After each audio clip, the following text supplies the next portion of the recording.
Thank you all for coming. My lawyer friend at Altairnano wants me to talk about this bottom thing, which is a disclaimer that if I say anything that I think we're going to do and we don't do it, you can't hold us responsible for it, so that's fine. I'm going to talk a little bit about energy and basically the crisis we're in, and I have a couple slides here that'll put some of that in perspective. Then I'm going to do sort of a batteries 101, which is what Altair is doing. We're making a new, hopefully, game-changing lithium-ion battery. And then we're going to look at a couple of vehicles that people are trying to use our batteries in. This is a slide that came from Stanford. They have a global project up there that's looking at the environment and the Climate and Environment Project. So it's Global Climate and Environment Project. And what they look here at is where the energy is coming from. And as you can see here, it's mostly solar, except for some tides and stuff down here and some stuff that's been stored over the eons, which we're using now, the coal and the oil. They talk about wind and all this. And you can get this on their website. And so it's interesting to look at sort of the magnitudes of everything that's happening. We have geothermal, we have gravitational, and then we have sun energy, which is the big one, whether it was used to store in the past the hydrocarbons we're using now, or whether we're going to try to use it with wind and solar and photovoltaic, and there's now ocean thermal gradient. There's all these different things on energy, so it's a very exciting area to be in. So this one's available on the Stanford website if you want that one. And then the next one is the one I really like. This one's from Lawrence Livermore. It's old, it's 97 down here, but it's the same ratios, the one that they're doing now, but this was a good PDF file that I could put up here. And over here we have all of the inputs for the energy. So down here is what we're usually talking about now. The petroleum, we get some from the United States and we import some, and it goes through here.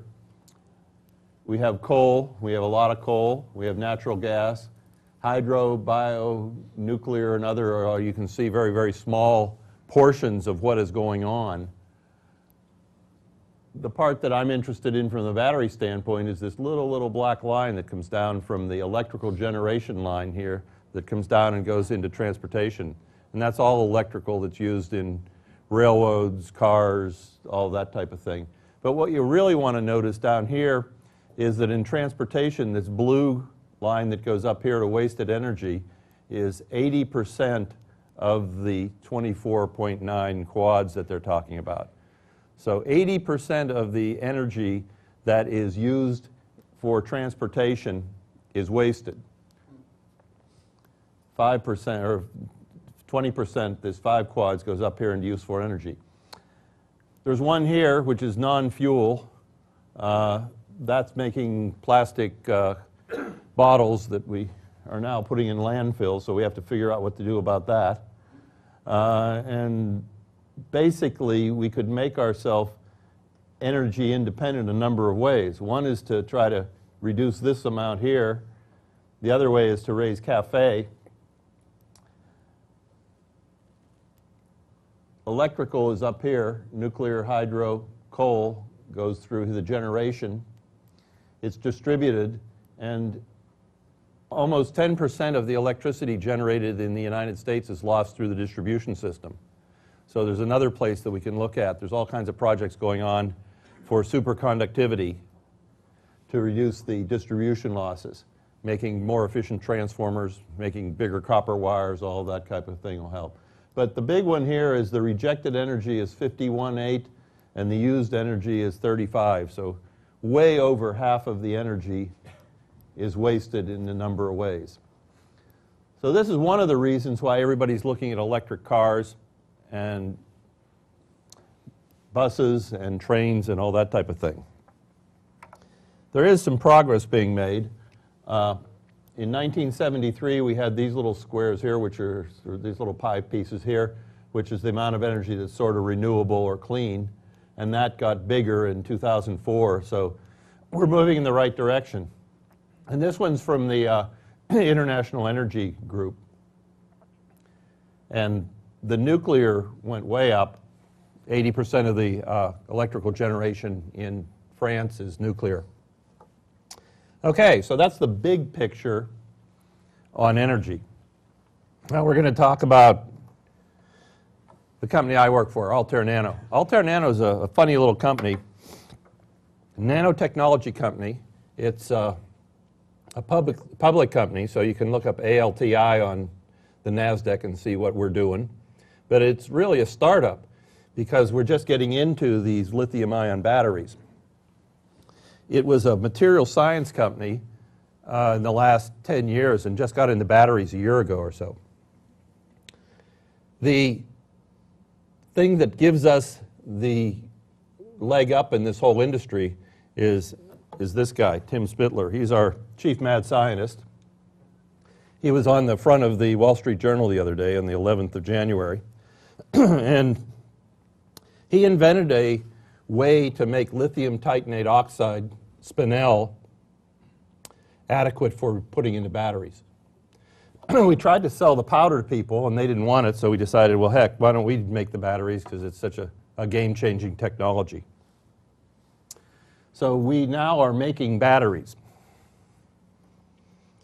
One of the things you heard about in the past is that the lithium-ion batteries burned up. They had recalls, all the Sony batteries last couple of years. This is a picture of some tests that were done. And there was a whole bunch of problems we'll talk about with lithium-ion batteries. But as you know, your cell phone takes a long time to charge. It trickle charges overnight, and it still gets hot. And one of the reasons they have the problems is that the anodes and the cathodes have intrinsic problems with film forming on them, which then is a resistor inside the battery and hampers the charging of the battery. So what do we do here at Altairnano is we have a bunch of chemists, electrochemists. We make the titanate spinel. We put them in cells. We put them in batteries, and then we put them in cars. Our battery has a 10-time life cycle. It's a 15-year battery. It can be charged and discharged a lot of times, and we'll look at some data on that in a little bit. This thing is a Rigoni plot. This is what all the battery guys look at all the time. So this is batteries 101. What we have plotted on the vertical axis here is the specific energy. What we have on the horizontal axis is the specific power. And all batteries have a limit on energy and a limit on power that you can get out of it. The analogy you can look at this is the energy is how big the gas tank is, how much energy you have stored in kilowatt hours. The power is what the horsepower is, and each of the batteries has a different characteristic.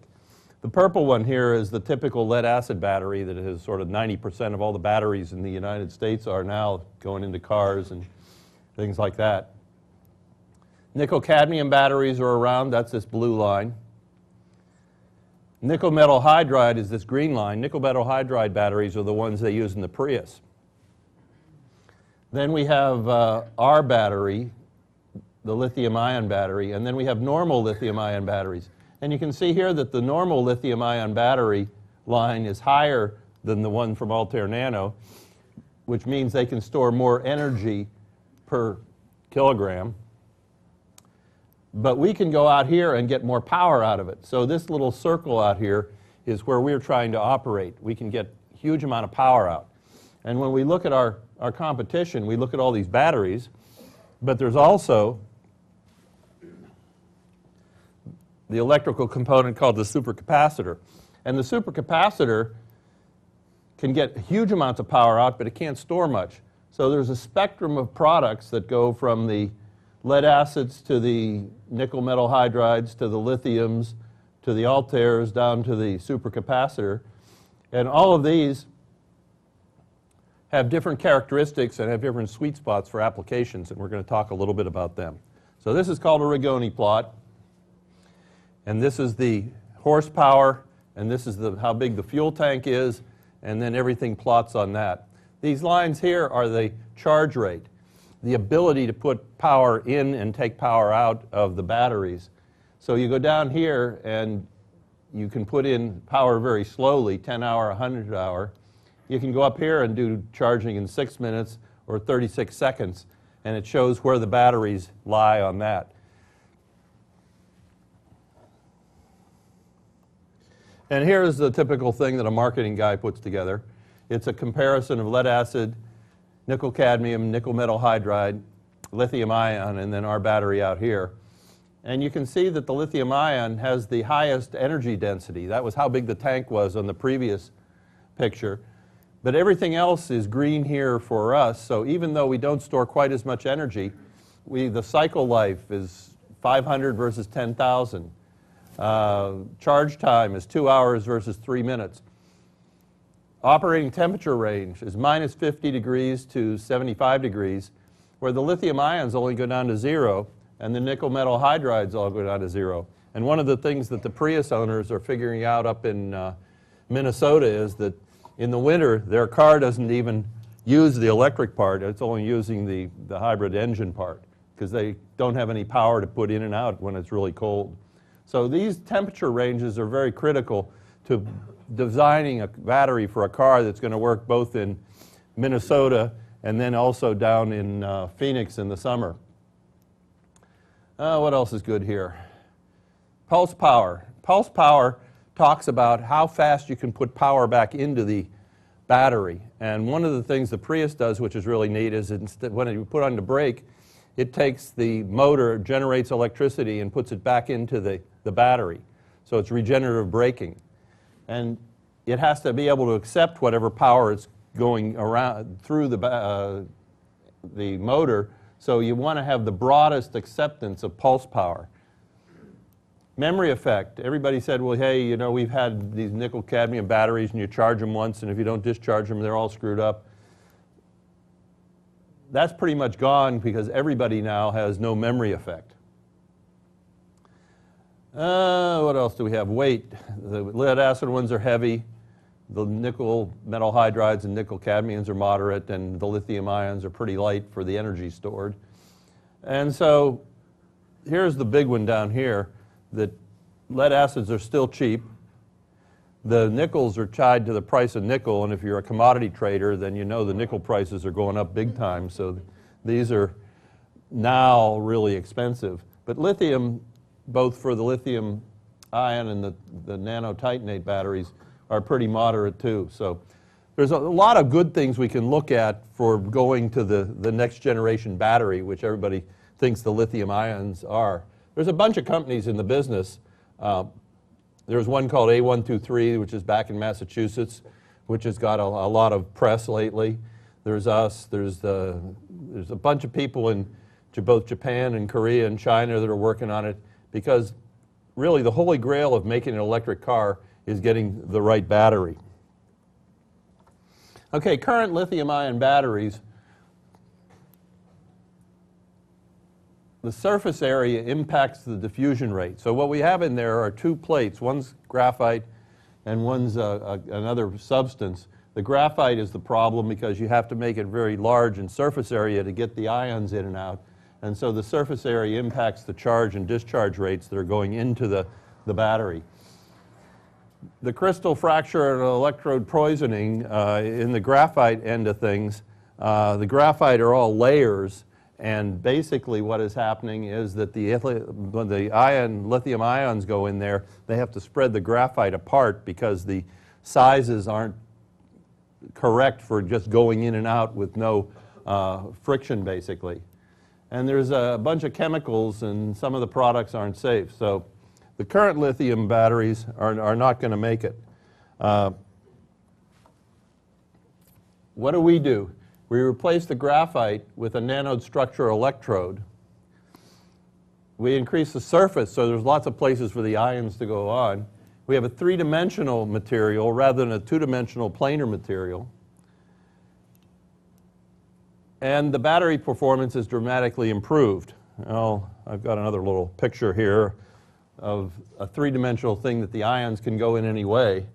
And we make what's called NLTO, lithium titanate oxide, and it's a stable 3D crystal. It's called spinel, and if you go into Wikipedia and put spinel in, there's a whole spiel on it in there. So you can talk about what this structure is, and we use it with the lithium titanate oxide.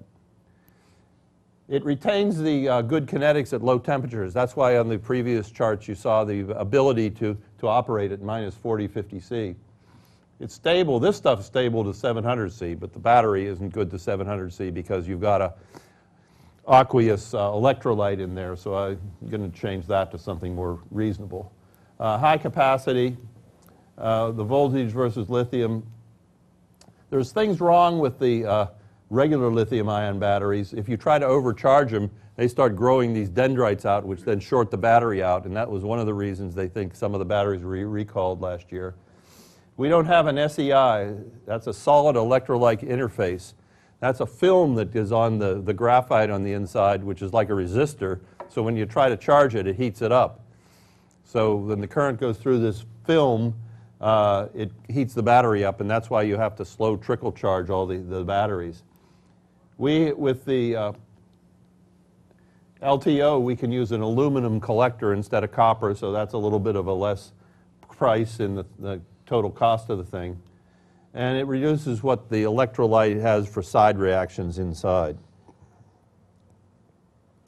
And what we get is we get a battery which has a great characteristic voltage curve.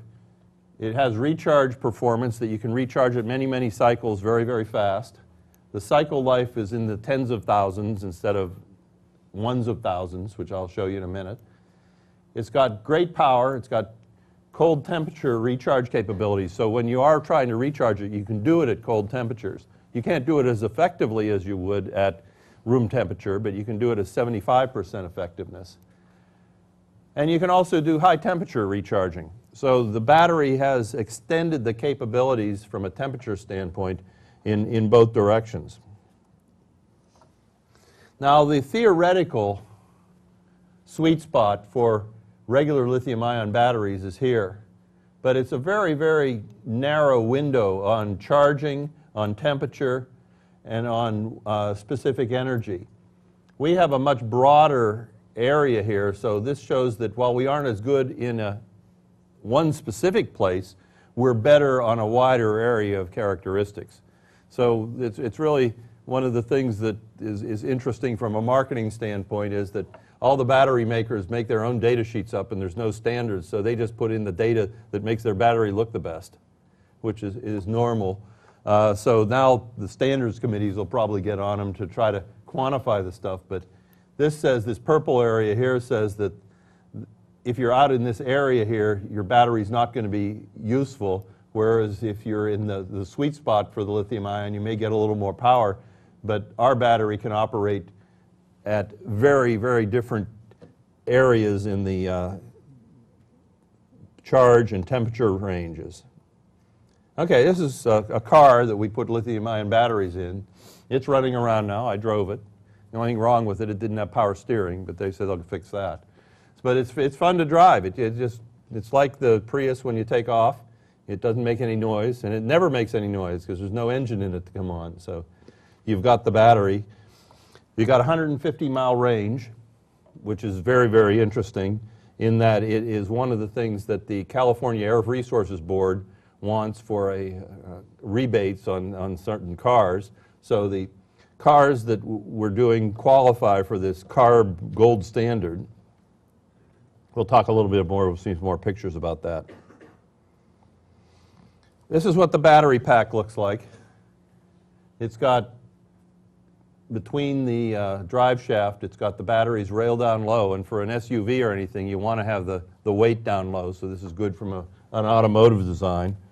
And that's the computer model of it, and that's basically one that's all built up. The drive shaft goes right through there. And they've got 3 or 4 of these running around at Phoenix Motor Cars, which is trying to bring these things out and give them to, they've got a bunch of orders from PG&E. Yeah? How many batteries are in that one frame? There are 28 battery cells, and each battery pack has 48 cells in it. So there's 28 times 48. And they're in series and parallel, And I think the voltage this runs on is 360 some volts. So there's 2 series and a bunch of parallel, and the whole trick on this whole thing is how do you put them in there and how do you get them balanced and all that kind of thing. And that's what a lot of companies, including ours, is struggling with now, the optimization of the charging and discharging and balancing and all that type of thing. Here was a little one that we just did for the first test vehicle, and we just had this one. This would run about 10 miles, but it showed what we could do, and that was just stuck there in the engine compartment. Here's what you were talking about. This is the battery. It has 48 cells in it, and they're 8 in parallel, 6 in series. And so 6 in series is about a 12-volt output of this thing, and this is a 1.25 kilowatt hour or 100 ampere hour type battery.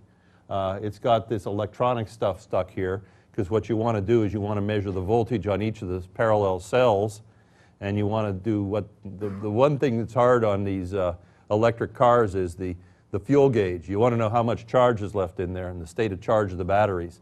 So you have to measure the state of charge of each of the cells and then add it all up, and they can either do that poorly by looking at the voltage because it's a flat curve, or they can do what's called Coulomb counting, where they count the electrons that went each way, but then you have to reset that periodically. So there's a lot of electrical engineering challenge that we're going to have here in the next couple of years on trying to optimize what's going on in these batteries.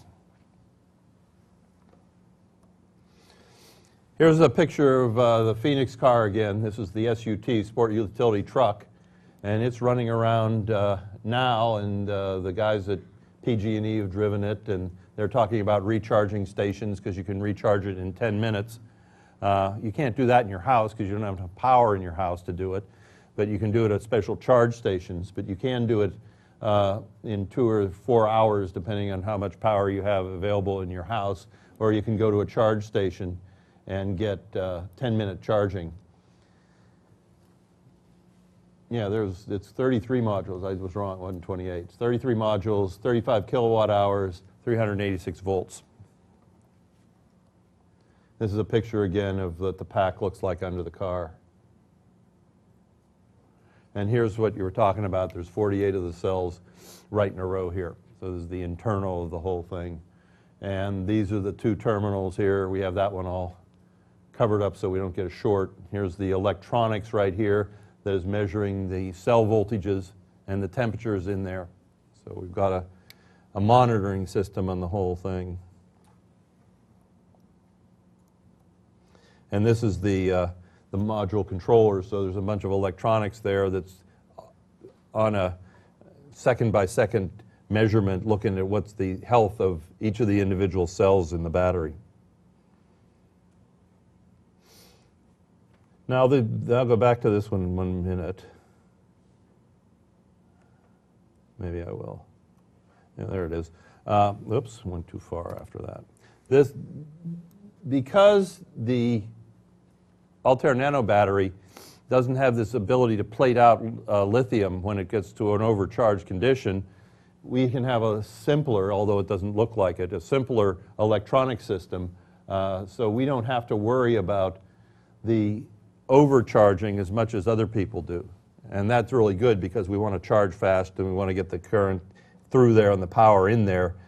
So that's a good thing that we have a lot of headroom on this overcharging problem that other people have had.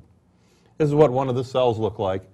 It's got a whole bunch of flat plates inside, 48 anodes and cathodes stacked together, connected, and then this is coming out. This is an 11 ampere hour cell at 2.3 volts. So it's got 11 ampere hours in there. And that's what the first battery modules that we're using in the Phoenix car are made up of. Now we'll look at some of the data. We can say, hey, okay, can you go up? We can maintain a voltage even at 170 degrees C. Nobody wants to operate there, but it's still safe way above where other lithium-ion batteries wouldn't be able to operate. And this one shows sort of the difference between what the Prius does down here with their nickel metal hydrides, and this is what the the Altairnano batteries do up here. Now why don't we just use Altairnano batteries and everything? But right now they're really expensive. They're probably 5 or 6 times what the same nickel metal hydride are. So that's one of the reasons, one of the big challenges for us is to try to get the prices down to be equivalent to the nickel metal hydride stuff. But you can see that the capability is there. Now, the other end of things, let's see if I have it, there's 4 times longer battery life. So they're saying that now if you have to replace the nickel metal hydrides in the Prius, you're going to have to pay, you know, $6,000 or $8,000 for that. Prius won't really tell you yet, and we haven't been able to solidify that number, but they guarantee them for 150,000 miles, and actually some are working longer than that. The 150,000 would be at an extreme for the cold temperatures or the hot temperatures. I was in a cab up in San Francisco that the guy already had 150,000 miles on his taxi Prius, and it was still working fine. So the ends of the specifications are the ones that are going to be the problem, and things will probably last longer than people are guaranteeing them for. So that's good. But ours lasts really long time, and I don't know, when you look at it, one of the engineering management challenges that everybody has is a first cost versus a total life cycle cost. The first cost is that when you go down, you run around and you buy a car, and that's the first cost, but then you don't think about the maintenance and all that type of thing. If you buy an electric car, you're going to have a lot less maintenance. It doesn't need oil changes. The only thing you have to do is rotate the tires, supposedly, and plug it in. But if the battery lasts longer than the car, then it's sort of over-engineered, and you got to figure out what to do about that, because there's still value in it after the car has seen its useful life cycle. So that's one of the things we're trying to figure out is because it lasts 4 times as long, it'll last 12 years, and it'll last hundreds of thousands of cycles, what do we do about that? We're also looking at the NLTO material supply. So if we make all these batteries, is there going to be enough lithium in the world? And we're lucky that there's lots of lithium in the world, a lot more than the nickel, so we think that the price of that is going to stay down. And what we're trying now is to find fleet people. We have all these guys that want to buy a car, but we're going to say, okay, we want them to really be in fleets and to look at the maintenance and look at how much you get on the charges and discharges, so we can really do a good engineered experiment rather than having a bunch of hobbyists try to build things. But I'll talk later about a hobbyist, which has been fun for us. This is the Prius. People have put our batteries in one and done a retrofit to make it totally electric or just go further. The Prius, I think, goes 8 or 10 miles now on the battery and then turns on the engine, and people will put more batteries in the back and they can go 40 or so miles now, and still the engine will turn on after that. So there's all kinds of upgrades you can do to the Prius, although Toyota doesn't like to do it. This is one of the Phoenix motor cars. It's a car that comes in from Korea, actually. They aren't sold in the United States, but they're sold other places in the world. And the fit and finish on them is real good. The airbags are in them. It's got a bunch of amenities, so it's a pretty good basis to try to electrify. This is another one. This is looking at the back of another one of the SUTs, sport utility trucks they call them. Okay, this is my buddy Dennis, and he put batteries in this dragster, and he set the world record right before Christmas on an electric dragster. And he went 0 to, he did the quarter mile in 8.1 seconds, and he was going 157 miles an hour at the end of the thing, and he's beating everybody with big gas engines. It turns out the electric motor has incredible torque at 0 RPM, and you can put a lot of current through the thing with our batteries, because it'll really take the batteries and put them out. So it's really interesting that we can, with an electric vehicle, beat all the old gas vehicles. Here he is burning out. Now, this is a fun car too. There's another company actually called Tesla, which has got a lot of press. Tesla is founded by a bunch of venture capitalists up in the Bay Area, and they've got this car that'll go 0 to 60 in 3.8 seconds or something. And they solder together a whole bunch of lithium-ion batteries, and they're putting out a really really neat car, really fast, and everybody loves to drive the thing. These guys are working with our battery. They're in UK. It's called the Lightning. And it turns out that they have 4 motors, one in each wheel. So they don't have to have a drive shaft or a transmission or anything. And so they've got wheel-driven stuff. This one's going to be really expensive. It's going to be 200,000 pounds, which is now about $400,000. So they're not going to sell many of them, but it's a neat way to look at the ability to really sell an electric car. And there's a whole bunch of people in Europe that are trying to make delivery vans and stuff and with the lithium-ion batteries. Microvet, Think, Go Green, there's all these people over there that are making these small delivery vans that do just small routes within a city. This is one of them. Let's see, okay. This is another application. So we got the cars, and everybody's worried about the price and everything, but we also have an application where you can put batteries on the electrical grid and power the electrical grid when it needs to be powered and modify the load balancing of the grid. And we're putting huge battery packs together for that. We've got a 2 megawatt power pack going together that's 600,000 kilowatt hours, and it's the size of 2 trailer trucks. So we're going to put that and plug that in at a electrical power station and test it and see what we can do with that. There's a whole bunch of people that want to do these things because they want to have distributed power, they don't want to have blackouts, they don't want to have sags in the line. There's people looking at regular lead acid batteries for this. There's people looking at flywheels.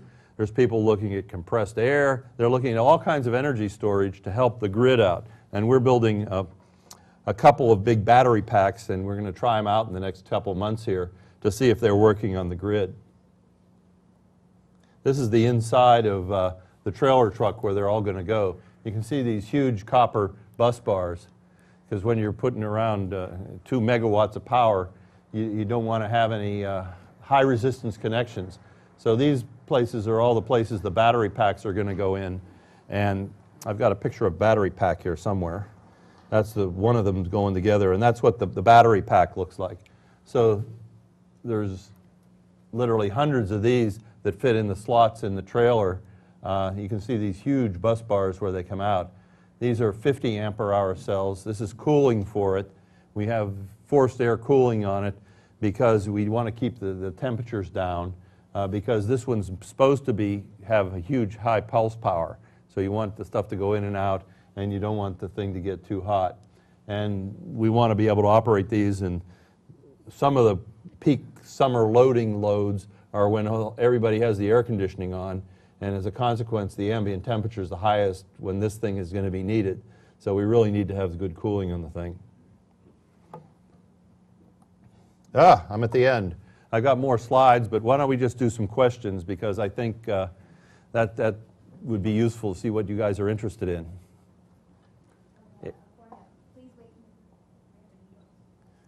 There's a guy here with a question. To ask a question, that way we can catch it on the video. How does the weight of your batteries compare to like a normal lead acid or other types of batteries? Because that could be kind of important in an electrical car. Yeah. Let's see. Let me go back to let's see here. Let me get the slide sorter out here, and we'll look at a battery.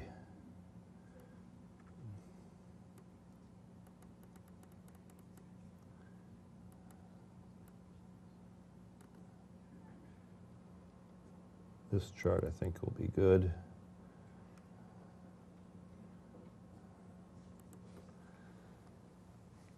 This is sort of a look at what the energy density in watt hours per kilogram. So that's sort of the normalizing, the way you look at it. And lead acid are 30 to 40 kilowatt hours per kilogram. Kilowatt hour is what you get from the electric company. You pay about 10 to 20 cents for it, depending on when you buy it and how you buy it and all that. So the lead acid batteries have 30 to 40, and the really good soft spot sweet spot for the lithium ion have 140, and we have 70 to 90. So we are probably 3x what it is, and if you operate them at room temperature, the lithium ions have probably 4 times as much, and if you operate them at lower temperatures, they can't really operate there. See, the lead acid can go to minus 10, and the lithium ion can only go to 0. We can go to minus 50. So the weights are, we're about 1/3 the weight per kilowatt hour stored, but we're also charged faster, we can go to lower temperatures, and we can cycle a lot more. The lead acid batteries always last 2 or 3 years in severe applications, and we can go to 12 years, we think. There's a question over there, or? So I was wondering how much it costs to charge that car that you guys had that goes 150 miles. Yeah, well, if you pay 10 cents a kilowatt hour and you have 35 kilowatt hours stored in the pack, it's $3.50 for 150 miles. So we're real cheap from that standpoint. How much does what you would have to do at home to install that system to charge it for like 4 or 6 hours? It's not much at all. If you want to charge in 4 hours, you can just put it in a plug that's for a dryer, like a dryer, a 230 volt, 20 or 30 amp service. If you want to charge in a 110 volt service, it'll take twice as long on a 20 amp or 15 amps, but you can do it at home easily overnight. And one of the things, the reason the electric companies are interested in this is because they don't have anything to do with their electricity at night. So they're looking at doing what's called load leveling, where they can get you a different rate at night. If you want to charge your car, you can get it for 8 cents a kilowatt hour instead of 12 cents a kilowatt hour. So it even costs you less to do the charging at night. And they can keep all their plants just running at a steady rate, which is the most efficient way to run an electrical plant. Are there any concerns about driving the electric car in the rain, like as far as water and touching the batteries? They have some safety criteria that's already been specified by SAE, the Society of Automotive Engineers, and the Prius has all these colored cables inside. They're worried about not as much in the rain because that's more or less okay, but if there's a fire or something in the car, the firefighters don't want to get electrocuted by the stuff because there is high voltages inside. They're going to be running at 300 to 400 volts. So they're all color-coded, and they're all essentially put in raceways where it's not going to be a problem. But we always wondered, well, what if somebody drives it into a pond, what happens? So that's always an interesting, what do you do about that? And it's going to be how much engineering do you have to put in to assure that the dummies aren't going to do something dumb? Yeah, no, they will.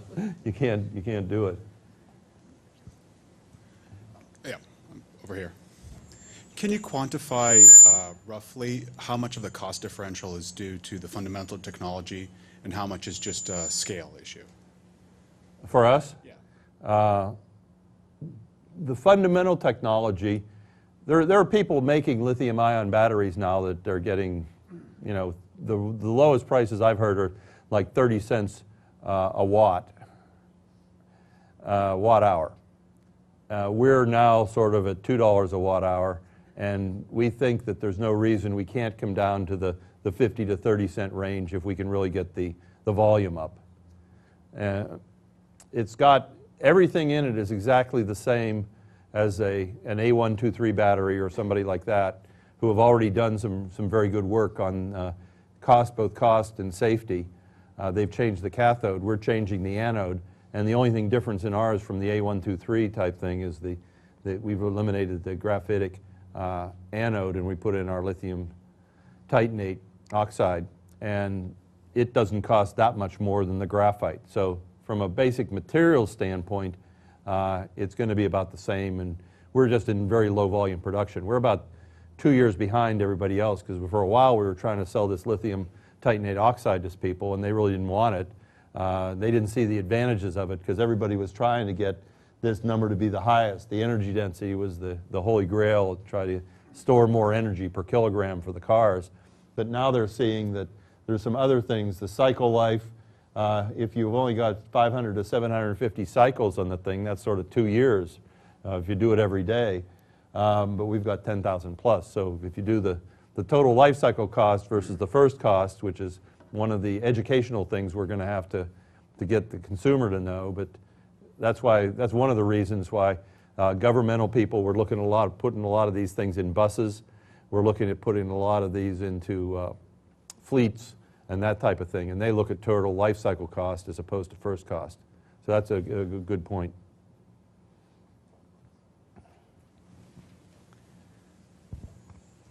Hi, I was wondering a little bit about the history of this project specifically, because as an OEM provider of a disruptive battery technology for new cars, Right. and you said one of the channels also was looking at buses, major transportation, where it might make more sense to take that fixed upfront cost, and kind of get into what someone was saying back there as far as the scalability issue. Because right now you said $4,200 or something for a battery, and I'm thinking, wow, all these things are great, but if you guys are able to get a major contract, do you see those costs going way down as far as material costs, as far as like what he was saying about the technology that's actually embedded within the battery, to where obviously it's disruptive, but it also can be price competitive. Right. See, that's the whole point. How do we get the volume up as the chicken and the egg, which comes first? And the thing, we think we have this disruptive technology, and this is one of the things that when you're trying to manage technology, this is one of the things that's really a key. We could go to somebody like GM or Ford or Chrysler or Toyota, but they say, okay, if we take this technology, then we want you to give that technology so we can have a second source. So it's a balance of, do we want to have a monopolistic position in the batteries, even at a low volume, or do we want to say, okay, we're going to license the technology to somebody else? And we haven't made enough to really know how strong our position from this chart is yet. I can say, hey, these things are great, look at all the green things here, but we don't know. We're just feeling our way into the marketplace, into a number of different marketplaces now. The stationary power market. We've also got another project which is really interesting from the Navy. The Navy has these ships out there, and they have 3 turbine generators that are on. One is on doing power for the boat, for the ship. Another one is standing there just spinning, called spinning reserve. It's doing nothing, all wasting energy. $2 million worth of diesel fuel per ship per year. And they just say, hey, if the first one goes down, we need the thing to be up. But if we put a battery system in there, then they've got a third one over there, which is the third backup. So we can put a battery system in that'll be the intermediate backup. So and we can go on in a half a cycle with the new electronics that are available. So we've got a contract with them to try to see, okay, can we do something with the surface ships that will enable them to stop wasting $2 million of fuel per year per ship and get rid of one whole generator system. Has it been a hard value proposition to sell? Their research people, they came to us. So it's not, we got a bunch of market pull for the technology. It's just not from the car companies, but the car companies are the ones that have all the visibility, because it's huge. It's billions and billions as opposed to millions and millions. So it's interesting that the technology has bred a lot of people that say, hey, I got this great thing for that. There's flywheel guys out there that are putting standby generators out on Long Island next to the Long Island Railroad, where the train can't start up because there's too much voltage drop going down the catenary. So what are they doing? They're saying, hey, we want to put a flywheel or a battery system right next to the station and get the power from it. So there's all these funny little applications that people are breaking down our door, and we say, okay, well, which one do you do? And that's an interesting thing from a technology standpoint. How do you manage that whole thing? And that's one of the things that I'm involved with there to try to figure that out. There's somebody back there. Yeah. What do you think about eStore and the ultracapacitor model for distributing. Yeah, eStore is really batteries. interesting. I hope they work because it'd be fantastic to be able They to do signed with that. Lockheed Martin. The little bit of information that's out there in the marketplace, if they can do the thing at 3,000 volts and store what they think they can store, then we're going to be out of business. But that'd be good for everybody probably. We have enough other stuff we can do. But if they can do what they think they can do, it'd be great. Now, they're using barium titanate ceramics, and there's a whole bunch of people that are worried about the dielectric strength there at these voltages in the barium titanate ceramics. And it depends on the quality and the cleanliness and the single crystal ability and how they make the thing. So if they have a breakthrough on a manufacturing process, it's going to be really good. If they made one out of 100 and they just happen to have one work, it's a different thing. But they have to get the manufacturing process, and that'd be really good. There's a car company, I think, up in Canada that is supposedly waiting for some to put in their first cars.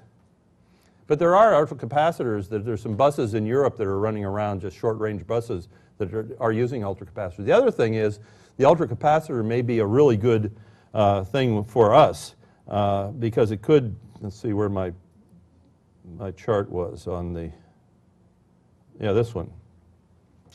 Because this is back where the really sweet spots are. So if you really want to get a lot of power out real fast, you put an ultracapacitor in. So there might be a marriage of ultracapacitors, our technology, or one of the other technologies where they could trade off and you could get the power you need to start up or something and then have the moderated power for a longer period of time from a battery system or a flywheel or compressed air or something like that. So I hope eStore gets the thing together and gets them out there. It'll be a really good technology to have. You're talking about that car that goes 150 miles before it dies out. Yeah. How much would one of those cost, and how fast can it go? The one that we're making now has a spec that it goes 95 miles an hour on the freeway. It costs, the question of the cost is a really interesting thing because the Phoenix guys, the Phoenix motor car guys, and you can look at their website, they have pictures of all the stuff on there and everything. They are trying to get a subsidy from the California Air Resources Board, who has had this thing in place for 15 years now. And I'm not an expert on it, but what it is they were trying to get everybody to make fuel cell cars or hybrids or things like that. And they had gold, silver, and bronze type ratings where you could get credits back from supposedly, I think it's the car companies who weren't supplying California with the number of environmentally friendly cars as they said they would. So they put a gold standard one out there. The gold standard said that you had to go over 100 miles, you had to recharge the thing in less than 10 minutes. And what they had in their mind at the time, in the 90s when they were putting this out, was the fuel cell, because you just drive up and you put hydrogen in, and then the fuel cell works. But what we did was we made a battery that could be charged in 10 minutes. Nobody thought they could have that.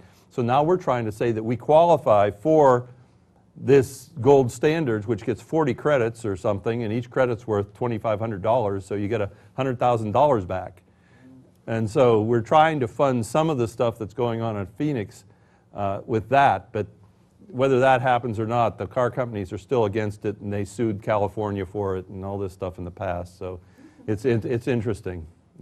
They should be hoping that somebody can do this stuff, and the California Resource Board should just stick with their guns and say, hey, this is what we said back there. We were trying to generate new technology, and it happened, so they should get rewarded for it.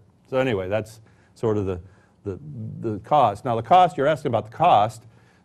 Phoenix said they were going to sell the cars for $45,000, but they cost a lot more than that right now until we get the battery cost down, because the battery costs more than that probably, depending on what the volumes are and everything. So it's an interesting balance of the government, society, and the use of the consumers on trying to adopt these electric vehicles.